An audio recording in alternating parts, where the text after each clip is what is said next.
See, when you get a question on something, suppose you look around, you get a question. Because this building is a little different. They all made it of tiles. The roof is made of tiles. From where did they get the tiles? You get a question. You look at anything, you get a question. Curiosity is the fundamental faculty of human beings. But the funny thing there is, you don't get a question about that which is questioning. That is more mysterious. Looking at everything and getting a question is okay. That is mysterious for you now. But that which is able to get the question, that which gets the question is more mysterious. Whatever you call it, any name, consciousness, awareness, whatever name you give it. Giving a name is it's not answering it. So when you start getting curious, inquisitive about your own self, what is giving me my sense of existence, what makes me conscious, what is the source of my mind, what is the source of my experience, then this process will begin. That process, Shravana, Manana, Nididhyasana and Jnana is given for Atma Vichara actually. So I will tell it as applied to Atma Vichara, then I will tell it in general. Shravana means what? Listening. Shravana means listening, or you got to know some information. Shravana means at the level of information, you got to hear something.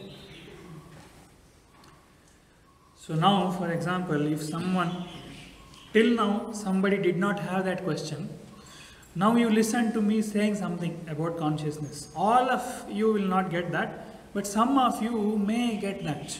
Because you listen to it, you may hear, till now I did not think of it. Because of listening, the process will start. It will start, it won't end there. Shravana, it is where the process begins.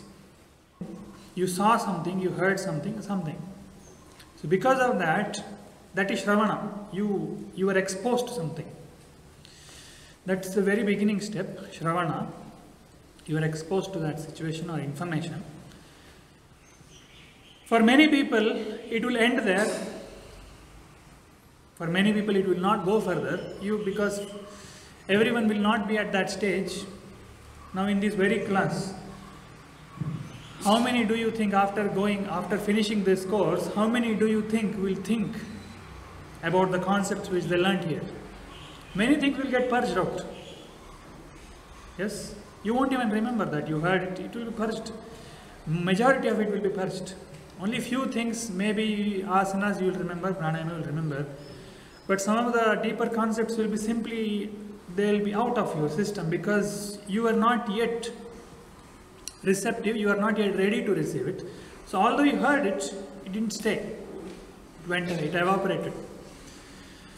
But for some, when they heard it, they got gripped by it, and you will yourself, even if you are not listening about it, even if you are not reading about it, you will yourself sit and start thinking about it. It will become a part of you. That is manana. Even if you are not listening to a lecture, even if you are not reading to a book, you are yourself thinking on it. So you get curious about this consciousness. How am I conscious? So you may think about it for some time, and you may read a little bit more. More Shravana also may happen. Shravana, Manana, both will happen. But for many, it will remain at the logical realm. You will remain logical. There is a very huge group of scientists today, especially in the Western world, who are doing consciousness studies. But the way they are approaching it is very objective and very superficial. They are trying to answer consciousness using the brain. Meaning they have already decided something. Consciousness means working of the brain. The way they will study consciousness is by opening somebody else's brain. To study consciousness, they need someone else's brain, not themselves. This is not self-inquiry. So when we speak of consciousness study, you will do self-inquiry, because which consciousness is closest to you? His or yours? Yours is the closest to you. So you will not open somebody else's brain, or you will not become a psychologist. See, he is behaving like that. Therefore, he has this, his mentality you will not go on studying everyone else. You will study yourself first. That's why it is called as Adhyatma. It is Atma Chintana, it is concerned with you, not with someone else. Because you study yourself, yes, you may understand, you will understand everyone else better. As a side effect, you will understand others better. But the goal is not studying others. In Adhyatma, the goal is to become introspective, to study yourself, to study your mind and then the source of the mind, consciousness. So when you do Nididhyasana, you become a little deeper. You start getting a glimpses also, you will get the glimpses also. You will hit that source of the mind, you will hit yourself. So, Nididhyasana means you have become deeper, you are inquiring, you really touch the source for some time, but you lose it, it is not staying. But Nididhyasana means it has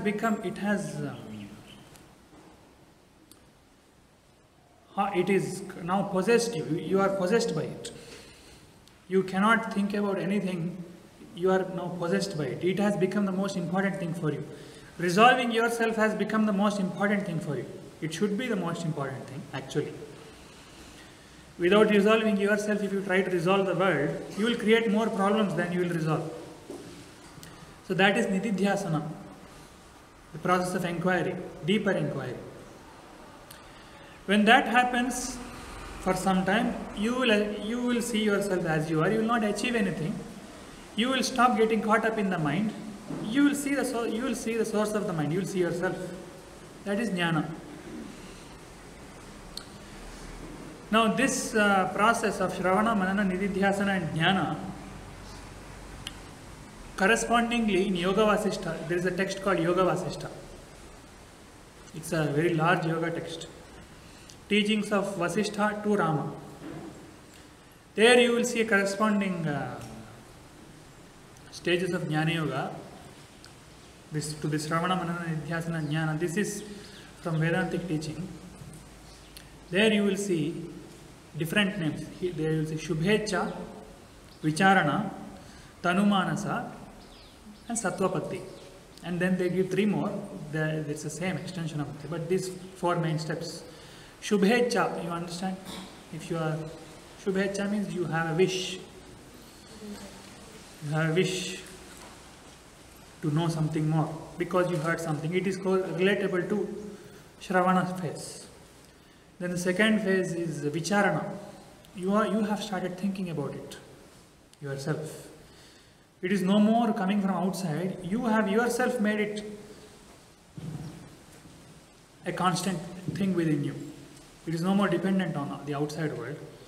You have taken hold of it. Third thing is called Tanumanasa. Tanumanasa means tenuous mind, thinned out mind. The mind will start thinning out, meaning the hold that the mind has on you, the stickiness that the mind has on you will reduce. You will no more be entangled in the mind.